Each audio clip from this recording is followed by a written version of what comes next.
O Ceará, cada vez mais forte, avança na saúde, com a ampliação do tratamento contra o câncer e a implantação do serviço de politrauma 24 horas no interior do estado. E o Hospital da UES, o maior do estado, está sendo concluído. Governo do Ceará. Olá, o Focus Colóquio de hoje traz um tema essencial para o desenvolvimento em todos os seus sentidos: o financiamento de projetos sociais e as leis de incentivo à cultura e outros. Para essa conversa, recebemos Beatriz Gugel, Bia Gugel, especialista em captação de recursos para o que se convencionou chamar de terceiro setor. Com uma trajetória marcada pelo trabalho em organizações como Unicef, CUFA, ABONG e órgãos públicos, Beatriz tem vasta experiência na formulação e gestão de iniciativas sociais, passando por entidades do terceiro setor e instituições como o FIEC e o SESI. Desde 2017, à frente da BG Soluções Sociais, ela tem se dedicado a fortalecer o impacto social por meio da mobilização de recursos e estratégias inovadoras. Hoje, vamos discutir os desafios do financiamento para projetos sociais, como acessar leis de incentivo e parcerias estratégicas e quais as novas oportunidades para organizações que atuam no fortalecimento de comunidades. Bom, é o que chamamos de terceiro setor. Bia, prazer imenso você estar aqui conosco nessa conversa de hoje. Tema absolutamente essencial. Isso. A gente está num lugar, Casa de Vovó Dedé, que todo o seu trabalho passa por organizações como a Casa de Vovó Dedé, com a dimensão que tem, com a responsabilidade que tem, com o engajamento social que tem, com o trabalho de inclusão que ainda é fundamental em um país como o Brasil. Ainda é, não, é mais do que fundamental, permanece fundamental e necessário. Então, de cara, uma pergunta: como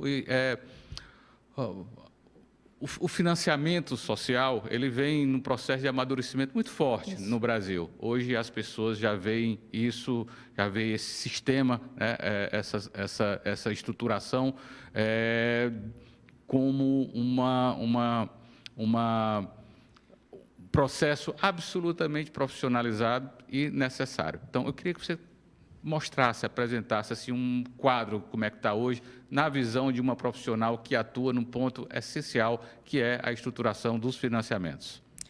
Bom, Fábio, primeiro, obrigada pelo convite nesse lugar tão especial, né, que é a Casa de Vovó Dedé, aqui no Focus. E sustentabilidade financeira. É tudo. É tudo. Ninguém vive sem recurso, não se mantém nenhuma instituição, nenhum trabalho somente de trabalho voluntário ou doações materiais. Tudo na vida precisa de recursos, dinheiro. E hoje, esse mundo da captação de recurso, né, que nasceu com o termo em inglês fundraiser, né, ele é muito forte aqui no país, porque o terceiro setor se profissionalizou.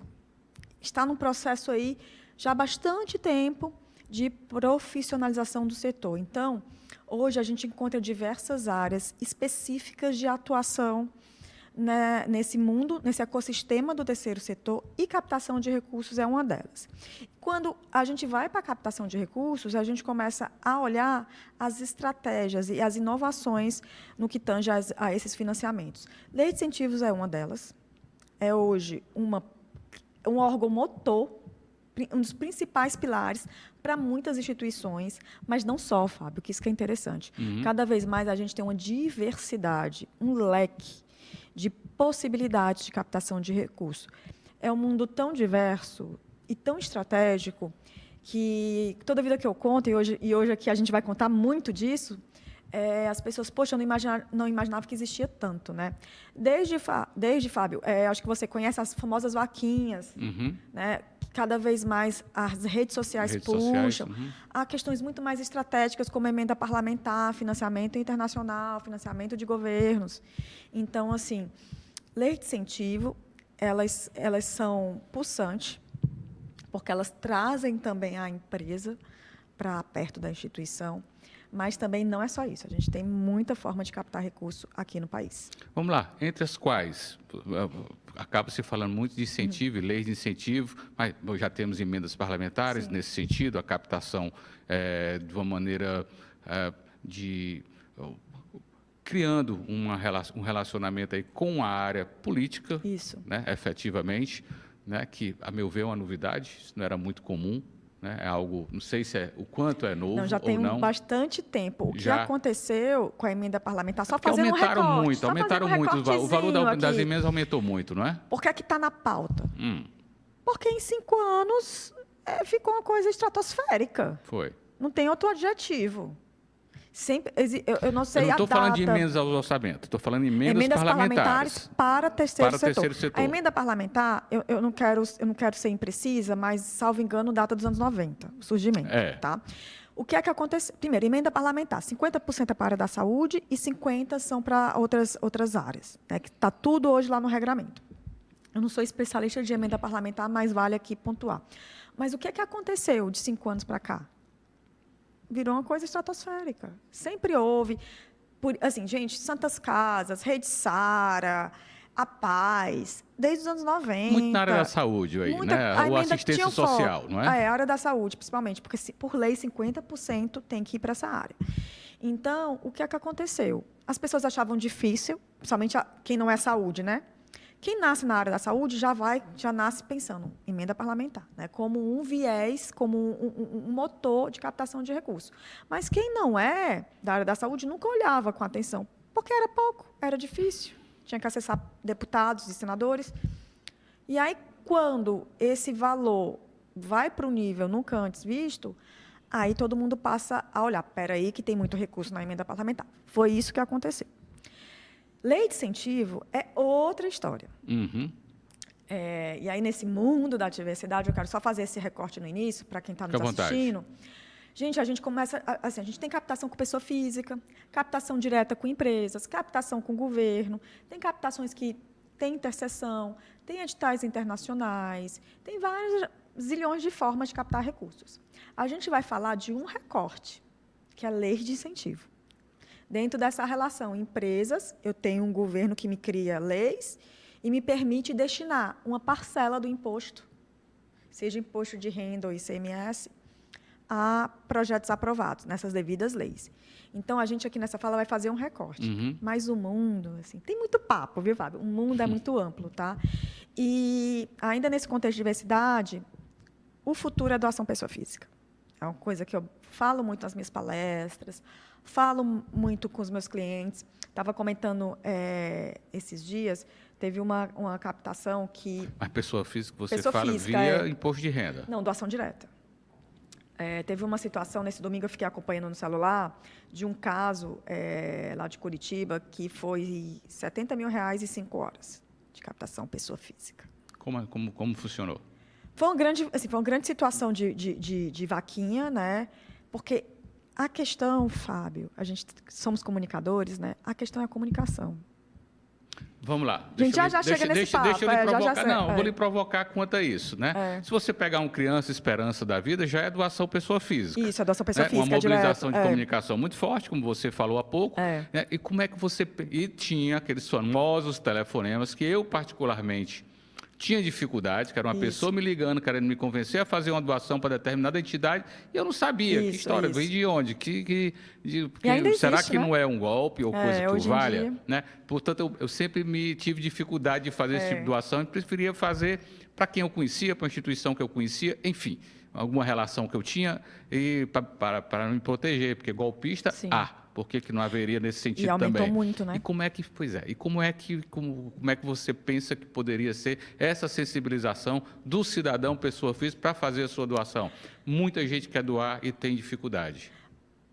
No Brasil, o nosso setor, ele tem esse trabalho da chamada cultura de doação. Não sei se você sabe, mas no país a gente tem um dia de doar, que é em novembro, que, na verdade, é para trazer essa cultura de doação. A gente fala que a doação tem que estar na cesta básica, no ideal do orçamento familiar. E no nosso país, as pessoas são muito colaborativas. Elas ajudam. Você vê a situação do Rio Grande do Sul, o quanto se mobilizou em pouco tempo. Pelas pessoas físicas, pelo empresariado, né? Então, assim, o brasileiro, ele tem, nas pesquisas do setor, ele tem isso no seu DNA. O que ele não tem é segurança, disso que você comentou, e ele se identificar com uma causa. Quando ele se identifica, ele passa a ser um doador recorrente. A gente no país tem um case excepcional, que é do Razões para Acreditar, que é uma plataforma, né, de Instagram, onde ele coloca diversas histórias, diversas situações, com as causas bem delimitadas, né, com os personagens bem delimitados, que você mobiliza 200, 300 mil para aquela causa. Eu já vi vaquinhas do... É tudo em sistema hoje de crowdfunding, né, que em inglês se fala, que em português é as famosas vaquinhas, que hoje estão todas devidamente organizadas, no sentido legal, né? Você conhece muito bem esse mundo, né? Tem muita frente de trabalho que a gente quer atuar e tudo precisa de regramento. Então, a gente já tem regramento para isso no setor, marco bancário e tudo mais. Então, assim, a união em prol de causas é muito forte no país. O maior caso é o Médicos Sem Fronteiras. O Médicos Sem Fronteiras Brasil, porque é uma instituição mundial, é um dos maiores casos que a gente tem de doação pessoa física. O último dado que eu tinha do Médicos Sem Fronteira, isso já passou, né? É curioso, Bia, que você vai falando. São mais de 230 mil doadores no país. Do Médicos Sem Fronteiras. Do ano 10, 15, me chega muita publicidade do Médicos Sem Fronteiras, mas é uma publicidade que se relaciona quase sempre à África. Isso. Aí eu olho, poxa, a doação que eu gostaria de fazer era para o Brasil. E eu penso sempre, passa a ideia sempre de que eu estou doando para a África. Sim. Não que os nossos irmãos africanos não precisem e não mereçam, pelo contrário. Mas nós temos aqui, é uma questão de proximidade da gente, que, enfim. Mas quer dizer que aquele dinheiro do Médicos Sem Fronteiras vai para... Vem para Médicos Sem Fronteiras Brasil e sim, ele atua no Brasil também, é um recurso, mas atua internacionalmente. Mas a questão, gente, do Médicos Sem Fronteiras, Médicos Sem Fronteiras é famoso, tem uma publicidade muito marcante. Tem. O que eu quero trazer aqui para esse nosso debate, para a gente não sair do território Fortaleza-Ceará, é o seguinte, são 230 mil, e esse número está maior, viu, gente? Esse número é de 2023, ou 2022. Doadores, recorrentes, mensal. O brasileiro doa. Ele precisa se identificar com uma causa. E nesse processo existe todo aquilo que eu falei antes, profissionalização do setor. A gente estava conversando antes de começar o programa, porque comentei com você que eu sou formada em comunicação, e a área de comunicação hoje é um pilar extremamente estratégico para o terceiro setor. Porque a comunicação, não só a comunicação, quando eu estudei, né, era outra comunicação que a gente fazia. Hoje, com as redes sociais, a internet, você já tem outras estratégias. E é uma área que, além de dialogar com seus beneficiários, com a sua comunidade, ela é motor primordial, braço direito da área de captação de recursos de qualquer instituição. Então, eu não posso falar de captação de recursos sem falar de comunicação. As duas andam juntas. Porque eu preciso saber captar, eu preciso saber me comunicar. Né? Me parece que a credibilidade das instituições é algo fundamental nesse processo, não é? Conhecer, entender. Hoje, por exemplo, quando a gente está ainda no âmbito da comunicação, falando de credibilidade, hoje os sites das instituições não é meramente um site de informação, notícias, né? Um site de portal de transparência também, ele é complementar. Então, um site é a porta de entrada, é a sua casa, é o que eu mostro de você para o mundo. Juntamente, já que a gente está no Brasil, e é um país, né, pulsante rede social, né? O brasileiro gosta de rede social.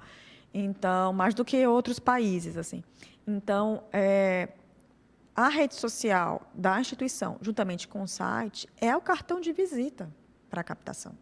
Eu mostro o que eu sou. Eu tenho que saber espelhar nesses dois mecanismos aquilo que acontece na minha instituição, né? Não só, Fábio, o dia a dia, mas as alegrias, as emoções, a vivacidade da sua instituição, certo? E, claro, portal de transparência, né? A gente tem grandes parceiros e clientes que publicam balanço contábil, que publicam prestação de conta, que tem todos os relatórios, tem todos os balancetes, né? Em tempos de LGPD, gente, LGPD não é só para a empresa, é para toda a sociedade, é também para o terceiro setor. E aí, isso tudo, essa conversa toda, para falar de comunicação, falar de diversidade, falar de pessoa física, porque nas leis de incentivo, hoje é um carro é um carro-chefe muito importante na captação de recursos no país como todo, não só Ceará, tá certo, Fábio? E a gente costuma dizer que, sim, nas leis de incentivo fiscais, pessoa física e pessoa jurídica pode doar. Uhum. E quando a gente fala assim, as empresas podem doar, mas toda empresa é formada por pessoas. Sim. Então, é pessoas. São as pessoas que doam, que escolhem, né? É claro que a pessoa jurídica tem um volume bem maior de poder de doação do que pessoas físicas. Mas é muito interessante. Aqui no estado do Ceará, a gente tem uma Receita Federal, juntamente com o Ministério Público, muito parceira dessa causa, né? Todos os anos, eles trazem os números, né? Principalmente a Receita. Aqueles números, se, Fábio, todo mundo doasse uma parcela do seu imposto de renda para a lei tal. Eu lembro que um dos primeiros números era 77, porque eu achava bonito. Potencial de doação, pessoa física, e não é qualquer pessoa física que pode doar, também vou explicar isso, nem qualquer pessoa jurídica. Era de 77 milhões. Em 2024, né, já subiu para 200. Eu até anotei isso, bem grande na minha agenda, porque são números emblemáticos. Uhum. Então, se todo mundo fizer a sua parte, que é cidadania, né? Olha só, o governo, as leis, estão lhe dando a possibilidade de você escolher para onde vai um pedacinho do seu imposto. Seja via imposto de renda, ou aqui no nosso caso, no Ceará, a gente também tem as leis de dedução do ICMS. Se todo mundo ajudasse, Fábio, não falo nem 100%, vamos colocar 50%, a gente teria um outro cenário de financiamento do terceiro setor. E o que é que falta para isso? Conhecimento, sensibilização, isso que a gente está fazendo, explicando. Um trabalho que eu tenho muito forte um trabalho que a BG realiza muito forte é de trazer novas empresas para esse universo dos incentivos fiscais, seja imposto de renda, seja ICMS. Então, Fábio, eu bato nas portas das empresas, converso com os contadores. Os contadores, eu ia perguntar, as empresas ainda têm medo de doar? Parece que o que eu ouço muito é o imposto de renda vai cair em cima de mim se eu doar ou coisa parecida. Parece que os contadores também não deixam isso muito claro para os proprietários, né, para seus clientes. E há uma certa... A cultura que você falou aqui no começo da nossa conversa de doação ainda tem alguns obstáculos, entre as quais esse medo de se tornar transparente demais a empresa e isso se expor seus números. Há isso? Não. Eu costumo brincar, Fábio, eu gosto de trazer algumas questões nas conversas, que eu falo que isso é papo de velha guarda. E deve ser mesmo. De velha guarda. De papo dos anos 90, 2000.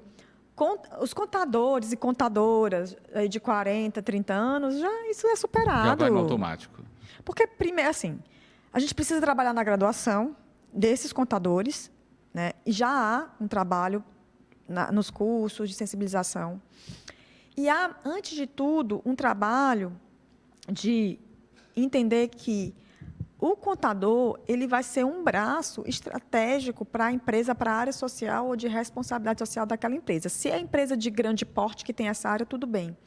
Mas se é a empresa de médio e pequeno porte, tem muito contador, Fábio, isso é tão interessante, tem muito contador que começa a doar, começa a entender, traz como causa e fala assim, olha, eu sei que pessoa física pode. A minha esposa pode, o meu cunhado pode, e o contador também, muitas vezes, é o que faz o imposto de renda de muita gente na família. Sim. Então, já traz isso.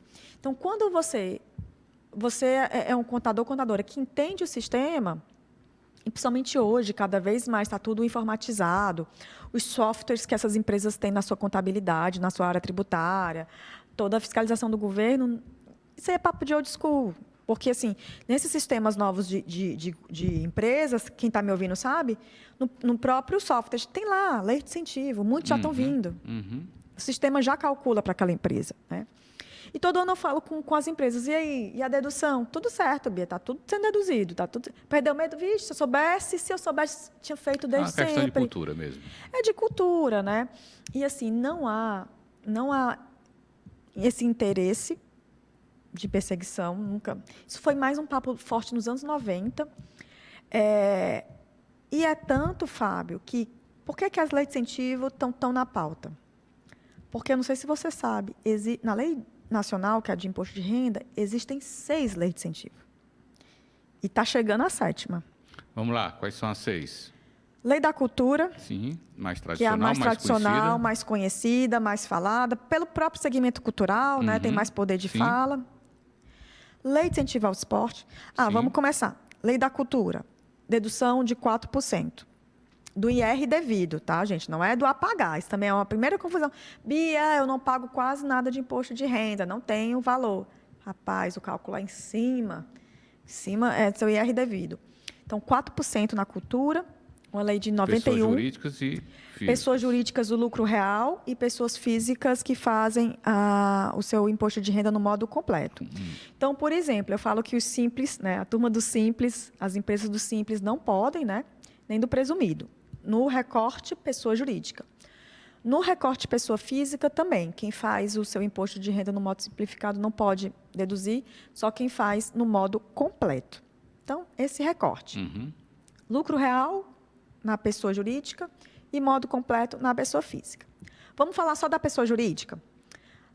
Na pessoa jurídica, é 4% do imposto de renda devido à destinação na lei da cultura. Aí a gente vem com a lei do esporte.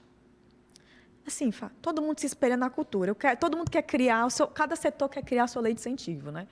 E aí o esporte se espelhou na lei da cultura e hoje é 2%, porque houve uma atualização. Então, é 2% de dedução para projetos aprovados pelo Ministério do Esporte. A gente tem 2 leis na área da saúde, que é uma voltada para a oncologia e a outra voltada para PCDs, né? Para a área de pesquisa, reabilitação, enfim. Aquisição de equipamentos, que é o PRONAS e o PRONON, que é 1% cada um. Então, eu tenho 4% de cultura, eu tenho 2% de esporte, eu tenho 1% para oncologia. E elas podem ser cumulativas, né? Uma empresa pode... Uma não anula a outra. As linhas são iguais, aí você vai somando. E aí eu tenho as leis vinculadas aos fundos de direito, que é o fundo do direito da pessoa idosa e o fundo do direito da criança e do adolescente, que a lei é nacional, que permite a dedução de imposto de renda, mas cabe estados e municípios regularem seus fundos. E também é 1%. 1% que a gente fala para a pessoa idosa, né, para os fundos de direito do idoso, e 1% para os fundos de direito da criança e do adolescente. E aí vem a nova, né? Vem aí a nova lei, que já foi aprovada. E, gente, uma lei aprovada, depois tem decreto, depois tem regulamentação. Então, depois aí de uma caminhada aí de 3 anos, foi regulamentada a lei de incentivo à reciclagem. Então, eu costumo assim, a turma do meio ambiente agora tem a sua lei de incentivo, tá? Que vai ser 1% também. A maior confusão, assim, né, discussão que há nesse segmento, primeiro, elas somam, né? Não se anulam. Porém, o brasileiro gosta de complicar, né? Ele fala assim, estava tudo certinho, aí me vem a lei da reciclagem, que vai ser a primeira lei que vai competir com outra lei. E botaram a lei do esporte no meio. Falei, gente, isso foi politicagem. Como assim? Fábio, eu vou dizer o que é que eu acho, porque eu falo isso na palestra. A lei vai para a Câmara, depois vai para o Senado, 1%. Aí eu não sei, eu digo, gente, um dia eu quero entender, eu quero que me expliquem por que botou dedução do imposto de renda de 1% a dividir com a lei do esporte. Eu falei, meu Deus. Realmente é uma complicação desnecessária. Na minha opinião, gente, isso é tranquilo falar. É política. Só pode ter sido algum conflito político, algum setor não se deu com o outro, alguém quis usar. Enfim, tentaram colocar divisão com a cultura também, mas botou lá perdido com o artigo 26, que é uma questão muito específica, não vai atingir a cultura, vai atingir em cheio o pessoal do esporte. Então, quem faz lei do esporte, que pode deduzir 2%, a empresa, se quiser entrar na lei da reciclagem, vai ter que fazer 1% por esporte e 1% por... Não é cumulativo. Vai ser acumulativo. Mas, assim, gente, um dia, como foi lei, é mais difícil, se fosse um decreto, alguma coisa, se ajustava, mas lei é mais difícil de mudar. Mas já nasce com essa questão.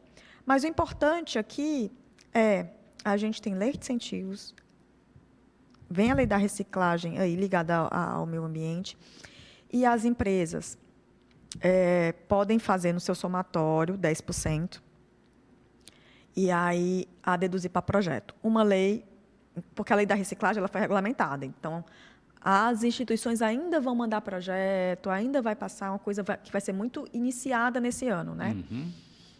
Então, assim, se você está me ouvindo em 2025, a lei ainda vai caminhar ao longo de 2025. Eu acredito que até o final de 2025 já tenha um cenário melhor de situação de projetos aprovados. Enquanto isso, seguimos aqui com lei de incentivo à cultura, lei de incentivo ao esporte, fundo da infância, fundo do idoso, lei voltada para a questão da oncologia e dos PCDs. É muita gente para ajudar. É muita lei. É muita lei. E tem um complemento. A democracia geográfica na distribuição desses recursos, porque é tudo federal, aí que você está falando. Tudo está relacionado ao imposto de renda, essas leis de incentivo. Óbvio que tem as estaduais, mas vamos lá, as federais. Isso vai para, no caso da cultura, vamos pegar aqui a maior, é a mais relevante, é a mais conhecida, enfim. 4% do imposto de renda, isso dá quanto? No total? Depende da empresa. Vamos lá, na média do país, de arrecadação de hoje, forma-se um fundo de quanto em doações? Então, essa é uma pergunta, essa é uma estimativa que a gente gostaria de ter. Não há. Ela há estimativas. Eu não quero ser imprecisa. Por exemplo, a gente tem as estimativas da Regional Ceará Sua Pessoa Física, né? A gente sempre quer ter essas estimativas. Porque a questão, Fábio, é que é só quem é lucro real. Às vezes, a gente pode ter uma estimativa do que se paga de imposto de renda de todas as empresas, aí soma simples, presumido.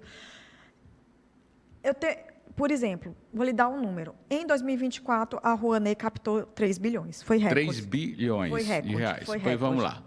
Agora recorde 2024, complemente. Eu quero lhe dizer uma coisa. Você perguntou esse fundo. E essa é a grande questão que a gente tem que pontuar. Quem decide não é o governo. Quem decide é você, empresário. Você, empresária. Poder de decisão para onde vai o dinheiro está na mesa da empresa. Você acha isso bom ou ruim? Excelente pergunta, que é a pergunta que a gente mais ouve. Se é um modelo ideal, porque há uma discussão política aí no meio. Você está dando, isso é democracia também, de uma certa forma. Você está dando poder para as empresas e pessoas jurídicas e pessoas físicas decidirem para onde vai o imposto do país. Pois é, a minha pergunta se dá para o motivo. Vou te dar um exemplo. Desculpa cortar, mas isso aqui é extremamente importante, Bia. Vamos pegar uma empresa como um grande banco, o Itaú da vida, que eu sei que usa muito. O Itaú tem sede lá em São Paulo. Sim. Né? Não vejo o Itaú, por exemplo, preocupado ou interessada em projetos do Piauí. Não vejo. Pelo menos eu não conheço. Ou aqui no Ceará. Sim. O Ceará tem. Né? Tem um bom poder de articulação, o Ceará, mas é proporcional à população. Olha, a capital, né? A gente está entre as 5. Fortaleza está entre as 5. Eu ouço muita reclamação dessa falta de democracia geográfica. Se o Nordeste tem quantos por cento da população brasileira? 27%? Sim. Talvez 25%. 25% desses 3 bilhões vem para o Nordeste? Vem? Não. Quantos por cento vem? O Ceará recebeu 3%. Nordeste, você tem ideia? Vamos lá, Bahia, talvez digamos 14 a 17%. É porque os números estão sendo consolidados, né? A gente 3 a 4 já melhorou muito desde a última vez, viu, Bia? Porque está ficando quase proporcional à população do Ceará aí, né? Quando terminar o levantamento, a gente talvez fique com 4 a 5%. Então melhorou. Mas essa sua questão é a questão de todos nós captadores de recursos, né? A gente fala a descentralização nas leis de incentivo, essa é a palavra que a gente usa, né? A ministra da Cultura, Margarete Menezes, até fala que não é tirar de um para cobrir o outro, né? Porque assim a gente tem que falar, sempre houve sim uma centralização no Sudeste, sempre houve. 60%, 70% do recurso da cultura fica no eixo Rio-São Paulo. Porque proporcionalmente existem mais projetos, porque proporcionalmente existe mais atividade do ramo cultural. Isso não anula os outros estados, não quer dizer que não exista. E cabe nós também qualificar, incentivar esses atores a produzirem projetos, porque aí a gente vai para um lado que é o lado administrativo, da burocracia da máquina. As pessoas têm que se qualificarem, né? Os proponentes, os artistas, os produtores, saberem também enviar projeto. E isso o Ministério conseguiu. E aí, conseguiu tanto, só para te dar números, em projetos enviados, porque assim, qualquer cidadão que trabalha com cultura pode enviar projeto. Eu não posso dizer assim, você não envia, o A envia e o B não enviou. É democracia, todo mundo pode enviar. E o governo fez muito esse trabalho de descentralizar o recurso, de focar principalmente na área norte do país, que não recebia nem isso, nem 2%, tinha estados que era 0,05% que recebia, para que as empresas olhassem essas regiões, né? E aí o governo também tem um poder de as estatais também olharem essas regiões, né? E esse trabalho tem sido feito, né? Tem a Rouanet Norte, o edital do governo, vai ter a Rouanet Nordeste, então teve a Rouanet Rio Grande do Sul por conta da emergência, de ajudar essa situação. Mas o número que eu quero lhe dar é o seguinte, esse incentivo a todos esses atores, porque assim, a empresa vai dizer, mas Piauí não tem projeto. Porque não é só ter projeto. Claro. É projeto consistente. A gente começou a nossa fala falando de credibilidade. Bem estruturado. Bem estruturado, né? Então, me traz um projeto estruturado que eu apoio, compromisso. Eles chegam, eles te colocam na saia justa. Me traz projeto estruturado, vai lá, faz lá no interior do Piauí, eu vou, banco, compromisso. Mais estruturado. Então, houve todo esse trabalho de qualificação, houve esse incentivo também. E o número que eu quero lhe dar é o seguinte. De projetos enviados, nos mais diversos valores, enfim, somam todo, que esse é um dado importante, que a gente está trabalhando ele, 17 bilhões. Estamos chegando a 18 bilhões em projetos enviados. Fulano enviou um projeto de 300 mil, a pessoa do Maranhão enviou um projeto de 500, outro de 1 milhão. Somou todo o Brasil enviando um projeto? 17 bilhões. E aí eu também já quero aproveitar e explicar a maior fake news que existe. O Ministério, o governo deu 17 bilhões. Ele não deu. Claro. A sociedade civil, nós, podemos mandar projeto para o Ministério. Se tiver de acordo com a lei, com o regramento, aprova. Ele lhe dá uma autorização de captar recurso. Aí vem para quem? Nós, captadores. Para os profissionais que atuam nesse setor. Então, a gente tem 17 a 18 bi em projetos aprovados. E a Rouanet, assim, e a máquina, né, da Rouanet, nosso trabalho e tudo, de muitos colegas captadores pelo país e muitos proponentes, produtores culturais, atingiu que foi um valor recorde de 3 bilhões. Significa o quê? Que eu tenho uma defasagem já. Sim. É muita gente com projeto, né? Claro, gente, alguns estados com mais projetos, mas em todos os estados houve um aumento de projeto enviado, isso já é considerável, né? Principalmente estados que não havia tanto projeto enviado, a exemplo do Piauí, a exemplo do Maranhão, né? O estado do Ceará sempre foi pulsante na cultura, então ele sempre mandou muito projeto para a Lei de Incentivo à Cultura, a Lei Rouanet, tá certo? Mas, claro, era uma reclamação de alguns segmentos, principalmente dos produtores independentes, dos artistas pequenos, né, da turma com nem tanto acesso à informação, de não saber enviar projeto, entender como funciona. Porque, assim, é saber mandar projeto, é saber os trâmites, é saber prestar conta, né? Então, assim, a gente fala que é todo o arcabouço 360, né? De mandar a prestar conta, né? Toda a execução, né? Tudo que envolve aí a execução de um bom projeto de qualquer área. Então, Fábio, é muito projeto na praça, é muita gente com ideia, é muito projeto. E agora, a gente precisa cada vez mais sensibilizar novas empresas, tá certo? Então, assim, se todos os 4% de todas as empresas do lucro real chegassem a ser dedutíveis, isso geraria o quê? 150 bilhões, 120 bilhões, 80 bilhões? Vamos aguardar esse número aí da Receita. Porém, o número que a gente tem hoje a gente tem um potencial já aprovado de 17 bilhões em projetos. Que é significativo, não é? Mas no ano recorde a gente captou 3. 3. Porque o número era 2 bilhões, 2.300, 2.400, 2.200, ficava ali navegando. 1.900 bilhões, né? O potencial é muito mais, né? E aí... Você falou em sensibilização de empresas, né? Como é que se sensibiliza uma empresa para isso, para tal? Não é dinheiro dela, no fim das contas. No fim das contas, né? Exatamente. É dinheiro público, no fim das contas. Porque o que é que hoje ainda é falta de conhecimento? O que é? Falta de conhecimento. Não tem uma área contábil que paute isso. Fundamental a Porque área contábil, às vezes, Fábio, de coração, para todo mundo, às vezes é uma reunião. É uma reunião. Cara, gente, é uma reunião. O empresário vai dizer, me mostra os números. Não vou falar número, vou falar da realidade do empresariado do Nordeste. Não falar de grandes... É muito fácil falar de financeiras, bancos. Claro. Bora falar da turma que é lucro real, que está me ouvindo, que está instaladas em qualquer centro administrativo ou de incentivo industrial, como a gente tem os parques. Pois né? é. Essa turma que aí de 4% vai ter 100 mil, 80 mil, 40 mil. Aí o empresário vê aquilo, poxa, eu tenho 100 mil de cultura, cara, eu estou pagando para o governo, eu posso mandar isso para a instituição. Aí sabe o que eu falo? Comece com a instituição que você conheça. Porque se você olhar o seu ecossistema, tem alguma instituição que a empresa já interage, tem alguma interação até pela pessoa física, pelo lado pessoa física e familiar. Então, quando o empresário ele fala, poxa, eu tenho 40, 50 mil, eu vou pelo menos vou ajudar uma instituição, ele faz a primeira vez, ele entende como funciona, ele não vai deixar de fazer nunca.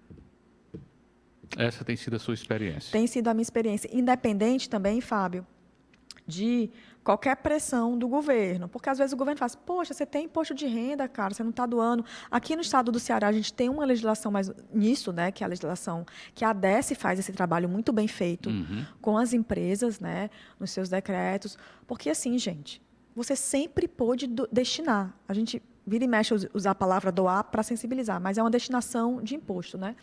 Você sempre pôde. Está na tua mão, empresária. Não é o governo que vai dizer que vai para a casa de vovó Dedé ou vai para outra instituição, é você. É verdade. A escolha é tua. Quer dizer, o dinheiro não é do empresário. Não é.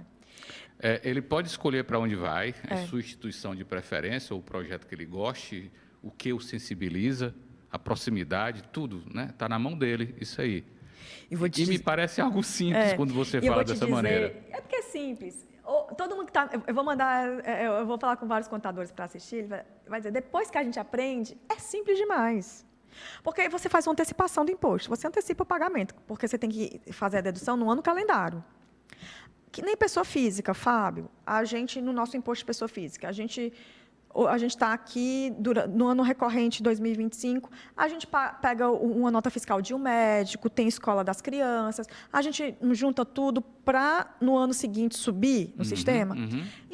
As leis de incentivo são iguais para as empresas. Ela tem que fazer o depósito no ano calendário, para, no ano seguinte, quando ela informar a Receita, né, sobre as movimentações, elas fazem isso mensalmente ou trimestralmente, né? Ela faz uma antecipação, aí ela pega o recibo lá da instituição, ou recibo aqui da casa de vovó Dedé, e sobe no sistema da Receita lá em março, abril, enfim. Porque as empresas também têm umas que são anuais, outras são trimestrais, e aí ela vai no seu fluxo calendário, tá certo? Mas, Fábio, a questão da cultura. Então, quando ele começa fazendo, e eu tenho conversado muito com o empresário, para quem faz por obrigação, por qualquer também, obrigação hoje, principalmente no mundo do ESG, né? A gente fala ESG em inglês, né? O E de environmental, de ambiental, o S de social, o G de governança. E essa conversa aqui, essa mesa de hoje, é sobre o S. Sim. O S do social. Então, a gente vê aí, por exemplo, a nossa Federação das Indústrias com certificando as empresas, eles estão olhando lá na certificação S. Então, muitas empresas que estão numa cadeia produtiva do mercado internacional, principalmente no mercado europeu. Fábio, é tanta história para trazer. Por exemplo, tem empresa que fala, Bia, as deduções que eu faço para as leis de incentivo estão me salvando para eu ter o que mostrar para o mercado europeu de área social.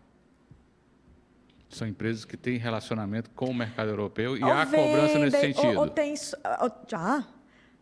Fábio, se você, por exemplo, se você é uma empresa, se você vai tomar crédito no mercado europeu, e dependendo de quem você toma crédito no mercado brasileiro, como bem desce, já há pedido. Já há uma cobrança nesse sentido. Qual é a sua atuação na área social? Ali entra assim, mas o que é que a sua empresa faz da área social? No meio da reunião. Ou então fala, olha, amanhã a gente vai cobrar a área social da empresa também naquela reunião. Aí aquele Deus nos acuda. Sai ligando para todo mundo, precisa montar a apresentação, PowerPoint, mas já não é em grande volume. A gente está aí principalmente com empresas que têm negócios, têm sócios, ou tomam crédito com o mercado europeu principalmente. Uhum. Mas já há um movimento por conta do ISD. E o consumidor, ele está preocupado com isso? Em relação à empresa, em relação ao consumo, ao produto que ele consome, a empresa que produz aquele produto, o consumidor está atento a isso? Isso tem modificado a percepção ou o nível de consumo de acordo com a ação social da empresa? Excelente pergunta. A minha resposta a ela não é sobre o consumo, é sobre o relacionamento da empresa com a comunidade da qual ela está inserida. Por exemplo, muitas empresas também, vale reforçar, gente, que em todas as leis de incentivo você pode aplicar a marca da empresa. A gente está aqui na casa de Vovó Dedé, né? A gente vê a equipe da casa de Vovó Dedé uniformizada, com as marcas das empresas aqui estampada. A casa tem um painel com as logomarcas dos patrocinadores, as pessoas entram nas redes sociais, veem os patrocinadores da casa. Então, a gente já encontra, e tem empresa que já percebe isso, faz pesquisa de percepção de orgulho, do orgulho da comunidade, do seu público beneficiário, com a empresa fazendo aquilo. É tanto, Fábio, que uma das demandas que a gente mais tem das empresas, e aí a gente liga com aquele seu papo da descentralização do recurso. As empresas cada vez mais querem projetos que aconteçam nos seus territórios, para ela dialogar com a comunidade. Eu tenho um case bastante interessante com o Quixeramobim, que é o que me veio agora à memória, que tem uma empresa de Quixeramobim que há 4, 5 anos apoia o mesmo projeto. Pode falar o nome da empresa? A Aníger, posso falar? Um beijo para todo mundo da Aníger, que é uma grande produtora de calçados aqui, e eles apoiam um teatro infantil, um festival de teatro infantil. Por quê? Porque a comunidade já abraçou o festival.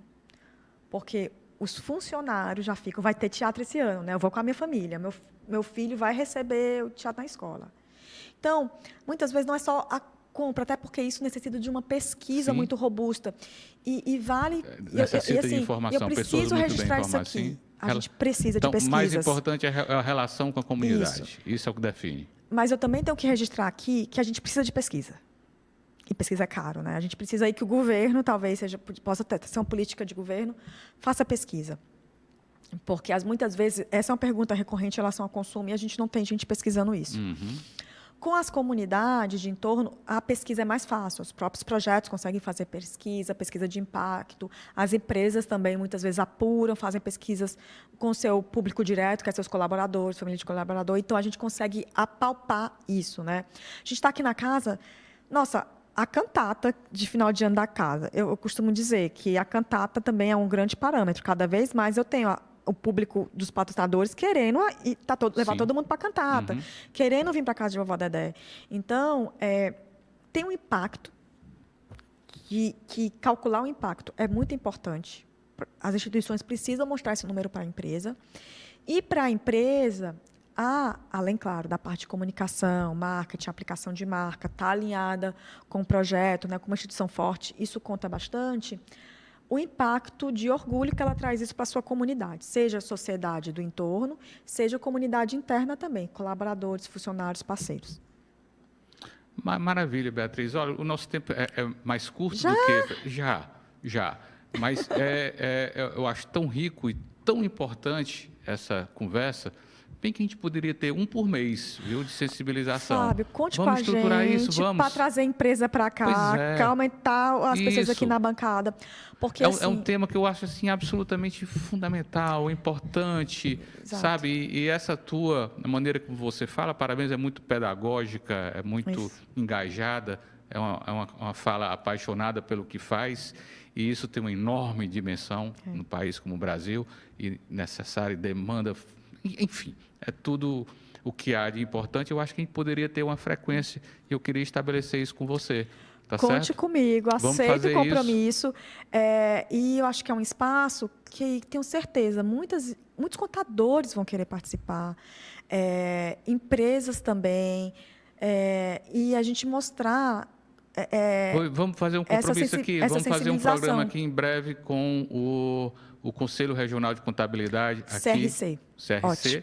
E trazemos aqui alguns diretores, 1 ou 2, e fazemos essa discussão com os contadores, que são peças-chave na melhoria da cultura de doação relacionada a incentivos para a área de cultura, esporte, todos os incentivos, tá certo? Combinado. Vamos fazer isso. Então, para todo mundo que está nos assistindo, vai vir a parte 2. Virá a parte 2. E esse tema também, eu espero que, em especial, esse público da área contábil, área tributária, área fiscal, área financeira de empresas, se apaixonem pelo tema também, porque é uma alegria. Olha, só para encerrar, é uma alegria muito grande saber para onde vai seu imposto. Não tenha dúvida. Gente, é uma satisfação. Olha, a área tributária que está me ouvindo, a área fiscal, as pessoas reclamam tanto, né? Meu imposto é mal usado, não tem retorno, está aí. Uma forma de ter um retorno absolutamente concreto e aos olhos de quem faz a doação. Como você diz, o que importa para uma empresa, por exemplo, é a relação comunitária, a proximidade, a relação geográfica, e está ali, bem facinho. E somado ao marketing, né? Porque vai ter aplicação de marca. Claro. Muitos projetos fazem publicidade em rádio, fazem publicidade em rede social, estão na TV dando entrevista, então é sua marca aplicada. E aí vem o pessoal mais profissional, né? Já tem clipe, mensuração de valorização de quanto a sua marca foi acessada. Então, Fábio, tem muito papo, Bora, vamos sim. É o começo de uma grande conversa. Valeu, Beatriz. Obrigada. Muito obrigado aqui pela sua participação no Focus Colóquio. Tá? O programa tem esse compromisso de levar essas grandes causas adiante, de promovê-las, de torná-las amplas, enfim. Estamos aqui e até breve voltaremos aqui com esse tema muito em breve. Muito obrigado, Bia. Obrigada, gente. O Ceará, cada vez mais forte, avança na segurança. Os investimentos foram multiplicados, com novos equipamentos, e 6.700 novos policiais estão sendo contratados. Governo do Ceará.